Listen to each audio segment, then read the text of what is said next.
वही होता है यहां आने से इंसान को सोची आए, समझ आए, यहां आने से उसका जमीर जाग जाए, यहां आने से उसे सच का पता चले। रजो तमो सतो ये गुण है, सच और झूठ गुणों में आ जाता है। लेकिन यहां जिस सच की बात कर रहे हैं वो सच ओम हरि अल्लाह वाहिगुरु गॉड है। वो एक ऐसा सच जो जान ले, जो उसे मान ले, उसके जन्मों जन्मों के पाप कट जाते हैं। उससे जुड़ना सिर्फ इंसान की फितरत में लिखा है। इंसान ही एक ऐसा शरीर है जिसमें प्रभु का आना पॉसिबल है, संभव है। जो प्रभु का नाम जपे, भगवान का नाम जपे, तो वो कण कण में, जर्रे जर्रे में नजर आते हैं। इंसान की पाप कर्म कट जाते हैं, जन्मों जन्मों की मैल धुल जाती है और वो इस काबिल बन जाता है कि उसके दिलो दिमाग में मालिक की दया में रहमत के नजारे मिलने शुरू हो जाते हैं। कितना भी इंसान ज्ञानवान बन जाए, कितना भी छोटा या बड़ा बन जाए, जब तक वो खुद पवित्र नहीं होता वो खोखला है। ज्ञान अच्छा है पर उस पर चला जाए तभी ज्ञान का मूल्य पड़ता है। हम ये नहीं कहते कि ज्ञान रखना कोई गलत, जितना ज्यादा ज्ञान हो उतना ही अच्छा, पर जितना ज्यादा उस ज्ञान के ऊपर चला जाए वो सबसे अच्छा। कर्म जोगी और ज्ञान जोगी, जब तक इंसान नहीं बनता वो खोखला रहता है। सिर्फ कर्म करना जानते हो, किसी पशु की गर्दन मरोड़ दी, किसी पक्षी को मार दिया, ये भी कर्म है। लेकिन ज्ञान नहीं है तो ये पाप कर्म हो गए। किसी के हाथ से निवाड़ा छीन लिया, किसी को तड़पाया, किसी को दुखी किया, हर टाइम किसी को तंग करते रहे, ये भी कर्म है, लेकिन ये पाप कर्म है। इसलिए कर्म योगी के साथ साथ ज्ञान योगी होना अति आवश्यक है। जब तक इंसान ज्ञान योगी नहीं बनता तब तक मालिक की कृपा पात्र नहीं बना जा सकता। तो अगर आप कर्म योगी और ज्ञान योगी बनेंगे तभी मालिक की दया में रहमत के लायक बन पाएंगे, तभी उसकी खुशियां आपको हासिल होंगी। और सत्संग एक ऐसी जगह है यहां ज्ञान जोगी और कर्म जोगी बनाया जाता है, सिखाया जाता है। जिस तरह स्कूल कॉलेज है उनमें दुनियावी पढ़ाई करवाई जाती है, दुनियावी शिक्षा दी जाती है, यह सिखाया जाता है कि आप दुनिया में उस्ताद कैसे बन सकते हैं। यह सिखाया जाता है कि आप दुनिया में सर्वश्रेष्ठ कैसे हो सकते हैं। उसी तरह सत्संग में इंसानियत का पाठ पढ़ाया जाता है, प्रभु से मिलने का सच्चा राह दिखाया जाता है। आप सोचते होंगे सभी रास्ते जो धर्मों में हैं वो प्रभु से ही मिलाते हैं, कोई शक नहीं, सच। पर क्या आप जानते हैं इस कलयुग में राम नाम बिजनेस बन गया है। हम नॉन मेडिकल के स्टूडेंट रहे, जितना पढ़े कम पढ़ पाए, लेकिन जितना पढ़े साइंस में बहुत रुचि थी। नॉन मेडिकल के स्टूडेंट थे, गुरुजी ने बुलाया, उनकी रजा, उनका रहमत। घर में भी धर्म थे, पवित्र गीता, श्री गुरु नानक देव जी की जन्म साखी, सुंदर गुटका और भी शायद रामायण, ये ग्रंथ घर में थे, पढ़ा करते थे। गुरुजी ने बोला कि सभी धर्मों को पढ़ो, और हमने उसी वैज्ञानिक दृष्टिकोण से सभी धर्मों को पढ़ा। सभी धर्मों में ये तो लिखा है, दाता था, दाता है और दाता ही रहेगा, वो मंगता नहीं हो सकता। और यह भी सच है, वो देता था, देता है और देता ही रहेगा। मांगने का कायदा आना चाहिए। ऐसे नहीं होता कि आपने इच्छा करी और वो पूरी हो गई, नहीं। क्या आप इच्छा करें, 5-7 साल का बच्चा को इच्छा कर ले कि मुझे पीएचडी की डिग्री मिल जाए तो मिल जाएगी? कितना भी भ्रष्ट युग है, 7 साल के बच्चे को पीएचडी की डिग्री नहीं मिल सकती। हाँ, बड़े वाला तो कहीं भी कुर्सी के नीचे से दाएं से डाल के ले सकता है, लेकिन 7 साल के बच्चे को कौन देगा? नहीं हो सकता। वैसे तो कलयुग है, कुछ भी हो सकता है, लेकिन अगर वैसे कायदे से देखा है, डॉक्टरेट की डिग्री, मास्टर डिग्री ऐसे नहीं हासिल होती, उसके लिए जिंदगी के 20-25 साल लगाने पड़ते हैं। तो जरा सोचिए, ये किताबें तो सामने हैं, वो अल्लाह, वो वाहिगुरु, वो राम, वो गॉड जो दिखता नहीं, क्या उसके लिए 16 साल नहीं, 20 साल नहीं, 5 साल नहीं, क्या 2-4 महीने लगातार नहीं लगाने चाहिए उसका रिसर्च करने के लिए? लगाने चाहिए। अगर कोई लगा दे, पूछते हैं भक्ति करी, कहते हाँ आज एक दिन भक्ति करी। एक दिन थोड़े ही ना, 2 घंटे, घंटा सुबह शाम। अगर 2 महीने करोगे तो हमारे ख्याल से 5 दिन और रात बनेंगे। 2 महीने तो बहुत दूर जाके बनेंगे। कैलकुलेट करो, टाइम टाइम है। तो ये जरूरी है कि आप सही समय के अनुसार भक्ति करें, फिर उसके नजारे ना मिले तो कहें कि हमारे धर्म झूठे। धर्म नहीं कहते कि पैसा देने से भगवान दिख जाएंगे।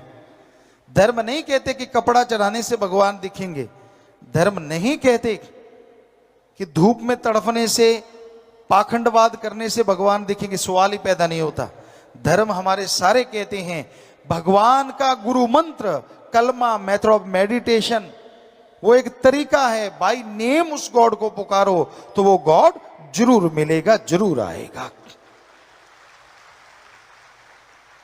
एक छोटा सा बच्चा, हम सब आए हैं इस उम्र से गुजर के, जब उसे भूख लगती है, हमारी संस्कृति की बात करते हैं, अभी भी मरी नहीं है, जैसे उसे भूख लगती है वो रोता है तो मां कैसे दौड़ी चली आती है? क्यों? बच्चा रोया है, या तो भूख लगी है, या उसका कुछ दुख रहा है, तकलीफ है, बाथरूम ना कर दिया हो, गिल्ला ना हो गया हो, मां आती है ना दौड़ के। अब जरा सोचिए, थोड़ा सा रोने से एक मां दौड़ के चली आती है, तो जिस भगवान ने मां को बनाया है, अगर कोई भगवान के लिए रोएगा तो क्या भगवान दौड़ा चला नहीं आएगा? सोचिए। पर उसके लिए तो कोई रोता ही नहीं।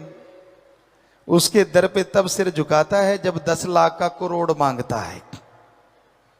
उसके सिर पे तब आके दर पे तब सर झुकाता है जब पेपरों का टाइम आता है। भगवान रात को पेपर दिखा जाना, सुबह करके आऊंगा, तेरा क्या जाता है, मेरी मेरिट आ जाएगी। उसको तब याद किया जाता है जब बच्चा बीमार हो जाए और डॉक्टर कह दें ये लाइलाज है। उसको तो तब याद करते हैं जब किसी मुसीबत में घिर जाओ। उसको तब याद किया जाता है जब मौत सामने नजर आए। काश सुख के दिनों में उसे याद करो तो दुख कभी आए ना। क्या आपने खाने की जगह कुछ सोना खाने लगे हो? रोटी छोड़ दी हो? क्या पता नए युग में आप डायमंड खा के गुजारा कर रहे हो? ऐसा है कोई? नहीं। वही गेहूं की रोटी, वही सब्जियां, वही पनीर, वही दूध, सब कुछ वैसे का वैसा।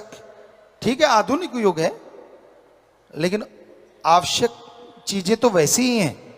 आप वही चीजें लेते हैं, वही चीजें खाते हैं, वैसा कपड़ा पहनते हैं।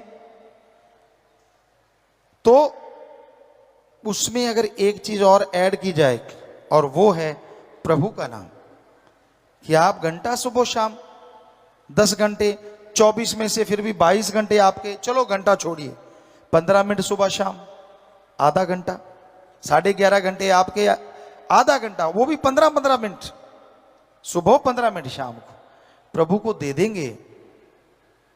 करके तो देख लो। फकीर झूठ क्यों बोलेंगे? या तो हम कहें 15 मिनट तो लगाना, पहले 100 रुपया हमें दे के जाना, फिर तो आपको लगे यार गुरुजी पैसा लेने के लिए कह रहे हैं। हम तो नहीं कह रहे ऐसा, यहां तो कोई चढ़ावा नहीं चढ़ता, क्योंकि जब भगवान नहीं लेता तो फकीर क्यों ले? हमारे भी हाथ पांव हैं फकीर के भी। आप खेती बाड़ी करते हैं तो हम भी खेती बाड़ी के साइंटिस्ट हैं। एक ही एकड़ में 13 अलग अलग तरह की सब्जियां पैदा की भगवान की कृपा से। रीयूज वाटर सिस्टम तक हमने शुरू किया, और भी बहुत सारी चीजें कर रहे हैं समाज के भले के लिए। तो कर्मयोगी बनना जरूरी है। तो मेहनत करके खाते हैं, मेहनत करके खाओ, लेकिन 15 मिनट सुबह शाम अगर प्रभु को दे दोगे तो यकीन मानो कुछ महीनों में ही आपके घर के हालात, आपके शरीर के हालात, दोनों जहान के हालात बदल जाएंगे। दिलो दिमाग में शांति आएगी, आत्म बल बढ़ जाएगा। आप में से आलिम फाजिल होंगे, बहुत पढ़े लिखे विद्वान, बताएंगे वो, और वो जानते हैं अगर आत्म बल बुलंदियों पे हो, हारी बाजी जीती जा सकती है। मौत जैसे भयानक कर्म से निकला जा सकता है। डॉक्टर साहब बैठे होंगे यहां बहुत बड़े बड़े, उनसे पूछ के देख लो, एक मरीज कह दे मैं तो मरूंगा, उसे आप 100% असर करने वाली दवाई का भी इंजेक्शन लगाओगे, 10% काम करेगी। उसी मरीज के अंदर आत्म बल आ जाए कि मैं मरूंगा नहीं, चाहे कोई भी बीमारी है, तो 10% काम करने वाली दवा 100% काम कर जाएगी। बड़े से बड़े साइंटिस्ट से आप पूछ सकते हैं। सिख गुरु सहवान, 10 के 10 गुरु सहवान, उन्होंने मांगने की शिक्षा नहीं दी। किरत करो ते वंड के शको, किरत कमाई यानी मेहनत करो, और खुद भी उन्होंने मेहनत। श्री गुरु नानक देव जी ने कितने काम किए, चाहे उन्होंने कौतुक दिखाए, दुकानदारी की, खेती बाड़ी की, लोगों को नई नई टेक्निक से आज जो चावल वगैरह लगते हैं, श्री गुरु नानक देव जी महाराज ने खेती करना सिखाया। अपने आप में बेमिसाल, बेमिसाल दुनिया को वाहिगुरु का नाम जपाया, लेकिन साथ में किरत कमाई। सभी गुरुओं ने, एक भी गुरु ऐसा नहीं। फिर आता है ईसाई, ईसा मसीह पैगंबर, उन्होंने भी करके खाया। कहीं नहीं मिलता कि उन्होंने मांगा, करके खाया। तो हमारे सारे धर्मों के हेड, या यूं कहिए जिन्होंने धर्मों को बनाया, उन्होंने बोला है, हिंदू धर्म में बोला कड़ा परिश्रम करके खाओ, कर्म जोगी और ज्ञान जोगी। सिख धर्म में बोला दसा नवादी किरत करो और वाहिगुरु दा नाम जपो। इस्लाम धर्म में बोला हक हलाल की रोजी रोटी खाओ और अल्लाह की इबादत करो। ईसाई धर्म में बोला हार्ड वर्क करो and do the method of meditation continue. सभी धर्म बोलते हैं, गुस्सा ना करो, धर्म जाके पढ़ो। सिर्फ दिखावा कर लेने से धर्म नहीं बन जाता। धर्मों में जो लिखा है वो पढ़ो और फिर हमें बताओ कहां लिखा है कि अल्लाह वाहिगुरु राम किसी से लेता है। वो तो देता है, और इतना देता है आदमी की झोली छोटी पड़ जाती है, वो देता चला जाता है। कोई लेने वाला चाहिए, कोई लेने वाला चाहिए। सही ढंग से उसकी भक्ति करे, अल्लाह वाहिगुरु राम का नाम जपे, उसकी इबादत करे, वो कमी नहीं छोड़ता, अंदर बाहर से खजाने भर देता है। तो इसलिए भाई उस परम पिता परमात्मा को दाता है, दाता था, दाता रहेगा, ये मान के चलो, ना कि ये सोचो कि वो आपके 1-2 रुपए पे खुश हो जाएगा। ठगी मारते हो 100 रुपए की, मालिक को देते हो 1 रुपया, मालिक नाराज ना होना, ये तेरा हिस्सा तुझे दे दिया। इसका मतलब भगवान को ठगी में भी हिस्सेदार बनाते हो कि मैं ठगी मारूंगा, 99 मेरे 1 तेरा, और कम कितना देते हो भगवान को, ये भी कमाल है। 99 खुद रगड़ गए, उसको बेचारे को 1 ही रुपया, और 1 भी उसके पास नहीं जाएगा, वहां रहने वाला चट कर जाएगा। 1 नहीं तो 10-20 मिलके कर जाएंगे, बुरा ना मानना, लेकिन है 100% सच। सच्ची बात कड़वी जरूर लगती है, लेकिन होती सच, क्योंकि हमने तो धर्मों को पढ़ा है और सभी धर्मों को मानते हैं 100%। पूरी कोशिश करते हैं कि हम धर्मों को माने और लोगों को शिक्षा दें कि आपका जो भी धर्म है जरा उसे पढ़ के देखो उसमें क्या लिखा है। सिर्फ बातें करने से किसी ने बहका दिया, किसी ने फुसला दिया, ये है वो है फलां है, और आपने ग्रंथों में पढ़ा ही नहीं। हम कुछ बातें आपको बताना चाहते हैं। हमारे किसी धर्म में नहीं लिखा ठगी मारो, किसी धर्म में नहीं लिखा शराब के ठेके के आगे जाके शराब पियो या घर में बैठ के पियो, पोस्त खाओ पियो, कहीं नहीं लिखा।